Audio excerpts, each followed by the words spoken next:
Okay, let's discuss dimensions and units for a moment. Now, when I talk about dimensions, there are 4 dimensions that we'll work with in engineering, although only 3 of them will we really come across in this class.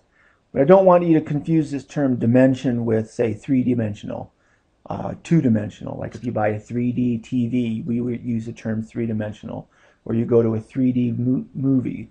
It's not the same dimension. It's of a similar nature, but not the same. So these 4 types of dimensions, there's mass, length, time, and charge. Now charge is pretty much only used in electrical engineering, and if you take a circuits class, that's something that you'll discuss in the circuits class. I just want you to know that it exists. We probably won't utilize charge very much, if at all, in this dynamics class. Mass is a measure of quantity. Let me say quantity of a substance. Now, it's very much related to how difficult it is to change an object's motion. And we'll get into that in more detail when we discuss Newton's laws. But the quantity of a substance is the mass of the substance. Length, which could also include width and height, is a measure also of distance. Okay, so this is going to be some measure of distance.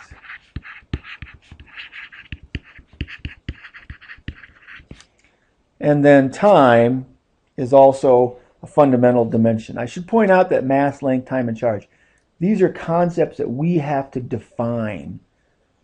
They are very foundational to anything that we measure, and we have to define them so that everybody knows what it is we're measuring. Now, the quantities can be measured in either SI units. SI stands for standard. It's French, so I'm probably not going to pronounce this correctly or spell it correctly, but it's basically standard international. Okay, but this is the same as metric.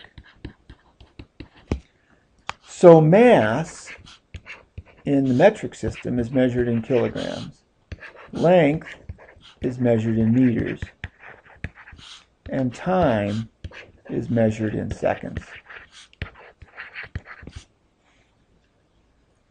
Now, the kilogram has been defined by the amount of mass, a certain block of brass, I believe it is, but I won't swear to that,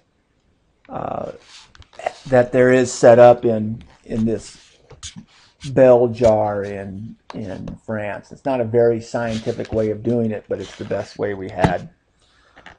Length and time are both measured very precisely. And you can read about those in your textbook. I won't go into that in too much detail. Now, in U.S. customary units, mass is measured in slugs. Now, we're going to cheat every now and then, and we're going to measure not really mass, but weight. We won't use slugs too much, but weight, which is measured in pounds. And we'll see later on that this is really a measure of force and not mass. Length would be measured in feet, and time is still measured in seconds. And then there are multiples of all of these, whether it's kilograms, meters, or seconds, slugs or feet, that we'll also see later on. There are also some quantities which have no dimension.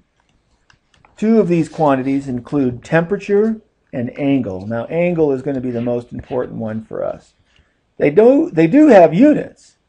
All right, angle can be measured in degrees or in radians. In fact, there's also a unit of angle called the gradient that you'll find on your calculator on occasion, but I've never seen it used. I believe it's just a military measurement. But angles will be measured in degrees and in radians, but they have no dimension to them. Now, this will become important in a lot of calculations because certain quantities, for example, exponents, cannot have dimension. For example, I can't take 2 to the 5 feet power. because that doesn't make any sense. How do I do that? That's not 32. It's 2 to a dimensioned quantity, and that wouldn't make any sense.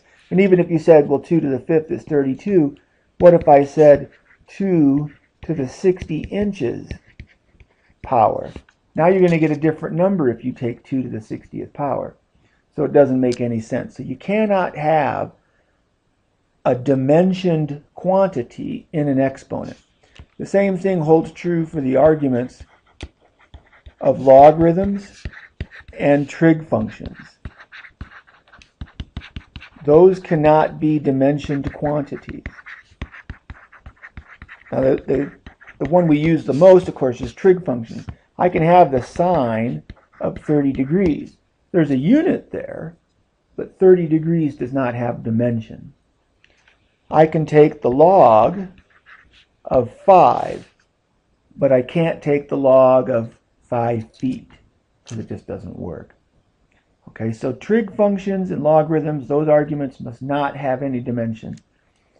And we'll look at dimensional analysis inside of those functions later on, and we'll see what that's going to entail. Okay, so by using dimensions then, or units, we can do dimensional analysis. Now this may be the single most important and ill-used concept of this whole class, dimensional analysis. A couple of things to keep in mind. You can take 5 feet and add to that 17 centimeters.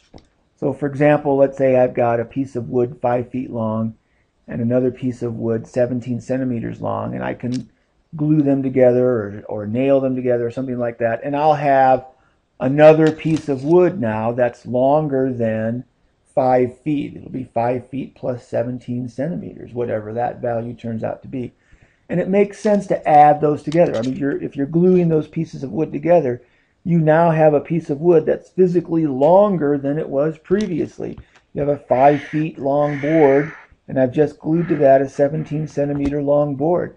I now have a longer board, and all of that works out just fine. Okay, so let's just do that real quick. So 5 feet and 17 centimeters, and I can add those together, and according to my calculator, I get 169.4 centimeters. All right, so that makes sense to have something that long. That's also equal to 5.56 feet, rounding that off. No problem. But you certainly can't take 5 feet and add to that 17 seconds. That doesn't make sense. You're adding a length and a time. So the whole idea here is that when you add or subtract or set numbers equal to each other, they must have the same dimension. And you will find it very useful to look at the units involved when you're working problems from this day on. If you look at the dimensions, because if your dimensions don't match, you've made a mistake. For instance, if I'm trying to calculate out a velocity, which should be length over time, and I end up getting something like 4 meters per second squared, I've made a mistake someplace. And so a bad set of units tells you there's an error.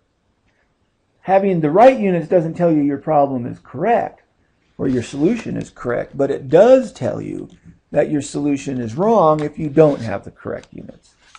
So dimensional analysis becomes very important. I want you to really spend some time looking at the units that you're working with. This will go a long ways to helping you understand what's going on in the problem. All right, so keep an eye on your dimensions, and we'll do this more as we do sample problems through the rest of the semester.